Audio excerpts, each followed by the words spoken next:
सभी पत्रकार बंधुओं को नमस्कार। और जैसा हम सब जानते हैं, लोकतंत्र का महापर्व चल रहा है। एक तरफ आदरणीय प्रधानमंत्री श्री नरेंद्र मोदी जी अथक परिश्रम, जनता से संवाद, अपना रिपोर्ट कार्ड 10 साल का जनता के समक्ष रखना और विश्वसनीयता जो है वो ऐसी है कि हम सब जानते हैं 4 जून को एनडीए की 400 पार सीटें आएंगी। दूसरी तरफ बहुत ही चिंताजनक बयान, भारत विरोधी बयान, सेना का मनोबल तोड़ने वाले बयान, जनता के आत्मसम्मान को ठेस लगाने वाले बयान कांग्रेस पार्टी और उनके नेता बराबर दे रहे हैं। अभी मणिशंकर अय्यर, जो कि कांग्रेस पार्टी के एक स्तंभ हैं, उनका बयान सामने आया है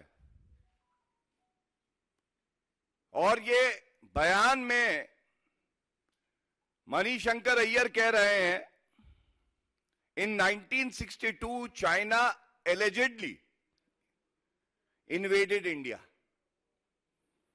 कथित तौर पे 1962 में, कथित तौर पर 1962 में चीन ने भारत पर आक्रमण किया। ये कोई साधारण बयान नहीं है। ये कोई बयान केवल चुनाव को देखते हुए या अपना चीन प्रेम जाहिर करने के लिए नहीं है। ये तो चोट है भारत की अखंडता पर। यह अपमान है हर उस सैनिक का जिसने तिरंगे के लिए शहादत दी, अपनी जान कुर्बान कर दी। और मैं राहुल गांधी, मल्लिकार्जुन खड़गे से आज पूछना भी चाहता हूं और कुछ तथ्य बताना भी चाहता हूं। 1962 का ये जो भारत चीन युद्ध हुआ, इस युद्ध में करीब 1400 हमारे जो सैनिक थे उन्होंने शहादत दी, आखिरी सांस तक जंग लड़ी तिरंगे के लिए। यह कथित आक्रमण था, कथित। क्या यह अपमान नहीं है हमारी वीर सेना का? 1047 हमारे जवान भाई बुरी तरह जख्मी हुए, करीब 1700 सैनिक लापता हुए, 4000 युद्ध बंदी बने। ये आंकड़े बड़े महत्वपूर्ण हैं। और मणिशंकर अय्यर कहते हैं कि 1962 में कथित आक्रमण हुआ।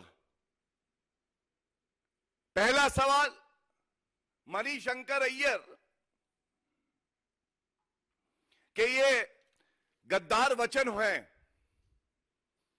लेकिन ये जहरीली सोच कहीं और से नहीं आती है।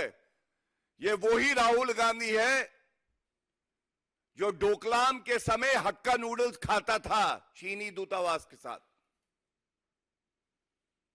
मैं पुनः कहूंगा,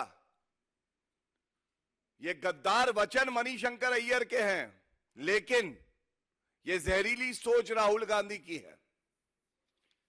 और चुनाव के समय यह बयान तब दिया जा रहा है जब अभी कुछ दिन पहले ही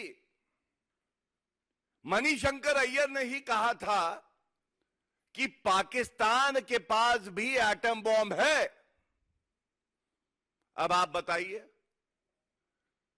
हमारा महापर्व चल रहा है। भारत का हर नागरिक जिसे भारतीय सेना पे, गौरव है, हमारा आत्मसम्मान है, हमारी सेना। तो ये चुनाव के समय कांग्रेस पार्टी के टावर से दोनों शत्रु देशों को सिग्नल क्यों दिए जा रहे हैं? क्या ये सिग्नल इसलिए दिए जा रहे हैं?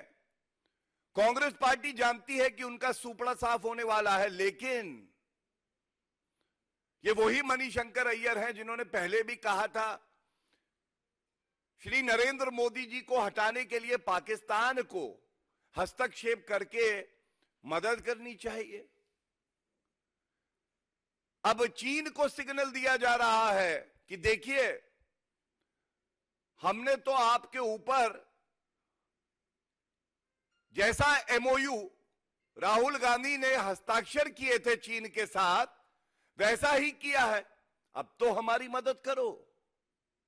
इधर चीन को सिग्नल, उधर पाकिस्तान को सिग्नल, और भारत की जनता ने कह दिया है 7वें चरण का चुनाव और मतदान होगा, इस भारत विरोधी टावर को ही उखाड़ के फेंक देंगे।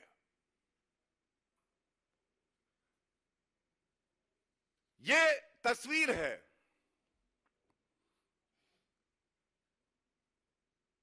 देश के प्रधानमंत्री को आप गाली देते हैं राहुल गांधी।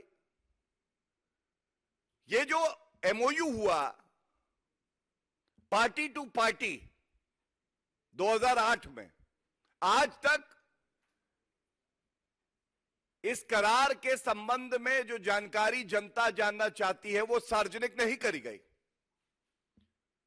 ये करार जो हुआ, इसी में राहुल गांधी ने स्वीकारा कि मैं भारत से गद्दारी कर सकता हूं, लेकिन चीन के खिलाफ एक शब्द नहीं बोलूंगा, चीन की निंदा मैं नहीं करूंगा।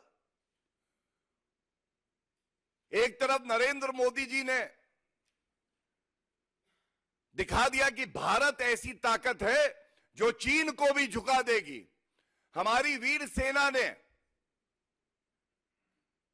ठोक दिया चीनी सेना को, अगर बुरी नजर हमारे देश की तरफ देखी। क्या यह सत्य नहीं है? राहुल गांधी के ही गद्दार वचन। उन्होंने कहा भारत की सेना चीनी सेना से पिट गई है, और हम कहते हैं और भारत का हर नागरिक कहता है भारत की सेना पूरे विश्व में सबसे ज्यादा पराक्रमी है, शौर्य वाली है। ना भारतीय सेना कभी पिटी थी, ना पिटेगी, और ना पिटी है। यह बात राहुल गांधी जान लें। मैंने आपको एमओयू दिखाया, उस पर सन्नाटा है। मैंने आपको बताया ये कथित आक्रमण क्यों कहा गया, इस पे राहुल गांधी और खड़गे जी कुछ नहीं बोलेंगे, बल्कि भारत की सेना का मनोबल तोड़ने का काम अगर कोई कर रहा है तो वो कांग्रेस पार्टी कर रही है। और मैं राहुल गांधी से इतना ही कहूंगा, ये जितने आपके नेता हैं जो आपके इशारे पर शत्रु देशों को सिग्नल देते हैं, ये चीन की बीन बजाना बंद कर दीजिए। दिखाना ही है तो चाइना को आईना दिखाइए। खड़े हो जाइए भारत के साथ। कब तक गद्दारी करेंगे?